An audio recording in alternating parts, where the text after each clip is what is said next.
Hey everyone, Dave Floss here with Prometheus Falling Toys and Mentally Unbalanced, and today I'm going to be talking about Transformers Red Coronation StarScream. So stick around.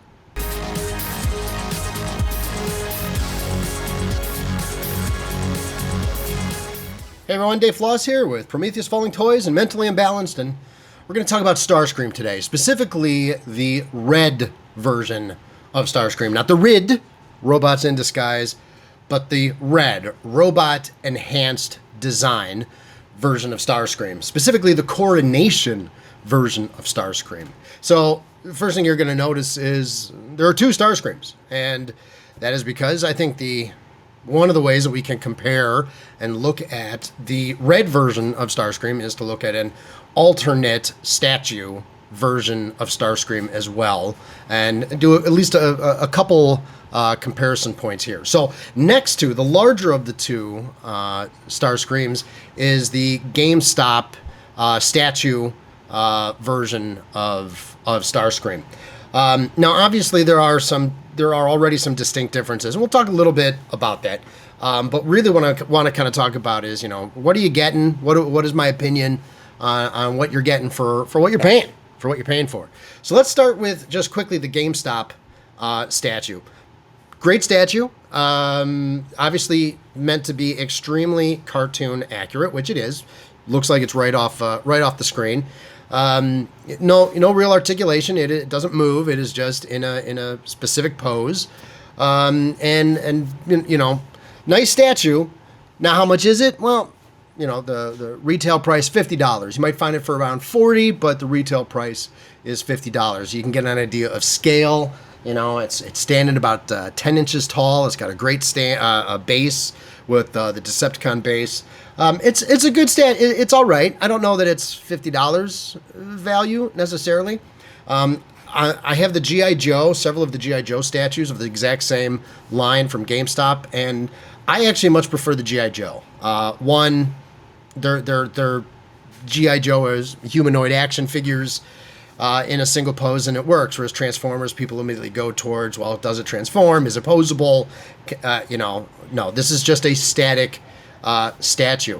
And again, very cartoon accurate, but at the same time, there's not much going on in the cartoon. I mean, there wasn't a lot of fine, great detail there. Whereas you get into the G.I. Joe statues, whether it's Cobra Commander, the Baroness, Destro, Serpentor, all of them are very highly detailed, lots of detailing around the face, the body, the accessories, etc. So again, it's not really meant to be a detailed review of the GameStop statue, but more so as you get an idea of, here's one PVC type statue that's available at around $50. Let's now shift over to the StarScream Red Transformer. So this statue is $20. So right there, let's just do a quick. Yeah, if you're expecting it to be of the same height, quality, etc., no, it's less than half the retail price. But ultimately, what do are you getting something at least for that $20? Now, I've reviewed some of the other Red series Transformers in the past, Optimus Prime, Megatron. I think my opinion pretty much was kind of like, there's certain things I like about them a lot, and there's certain things that I don't particularly like about them. The Optimus Prime and the Megatron, decent cartoon accuracy, nice articulation. They don't transform. I mean, let's put that right out there. None of these things transform in the Red series. They're meant more as articulated display pieces. But they were good. So why did I pick up, the Coronation StarScream? Well, first, there's very few retail, easy-to-get versions of the Coronation version of StarScream.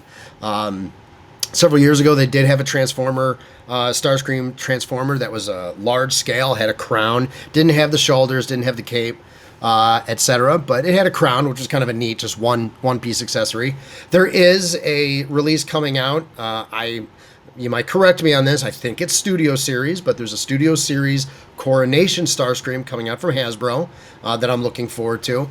And once that's available, I actually will enjoy doing kind of a side-by-side between that Transformer that actually does transform and how it looks in comparison to this red model. But as far as the red model is concerned, it was kind of neat to just see a coronation version of StarScream. So let's take a moment. Let's focus in on just StarScream. All right, now we're going to focus and really look just at the red edition of StarScream. So let's start with the pros. I think a couple of the pros definitely are it's posable.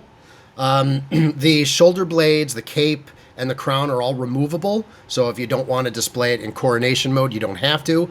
The weapons are removable. The wings are removable.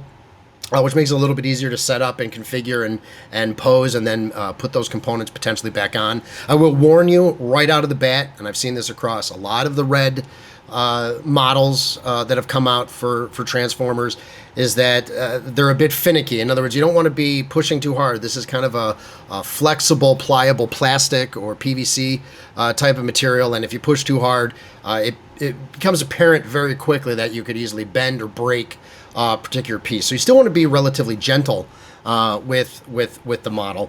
You know, as I've said, I think with other versions of the red, you know, it's nice having something that is posable, that is you can put in different poses. It has a couple different hands that you can put in. You can see I have one that's like reaching out, the other one's in a fist. You can alternate those a bit, which is nice.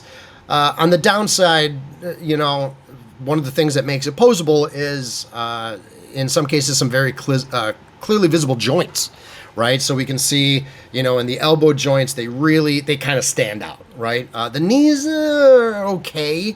They're not as bad. So for example, if we take a look at him kind of in a different pose and we see like the hip joints and the leg joints, you know, as you really start getting him into some of the more action-oriented poses, some of those joint issues really start to stand out across the knees, the leg joints or the hip joints where they connect to the main body, you know, and again, even the arm you can kind of see now at a different angle. So, you know, when I compare that to some of the other highly articulated models, not just Transformers, I'm just talking in general, where they've really done, in many cases, much more updated, clean, nearly invisible joint versions, it does stand out. Now, again, I think the important thing to note here is that this is a $20 figure. I think if it was $40 or $50, it would be like really disappointing, right? And in one of our upcoming videos, we will talk about, for example, the Studio Series transformable line, and we'll be looking at one of the new ones, Wreck-Gar, in comparison to some of the ones that have already released. And if you think about those at their price range, you know, I think ultimately, if you're a huge fan of StarScream, if you really want some posability and some enjoyment out of the Coronation version, you know, is this a bad purchase at $20? I don't think so. I think unless this is your thing, these highly stylized, posable types of red figures, then they're also really at $20 an easy pass. Just move on, right, to something else. Well, we're always curious to see what you think, so go ahead and click subscribe to our YouTube channel, and feel free to leave your comments underneath the video. Until then, I'm Dave Floss with Mentally Unbalanced and Prometheus Falling Toys, and we'll talk to you soon.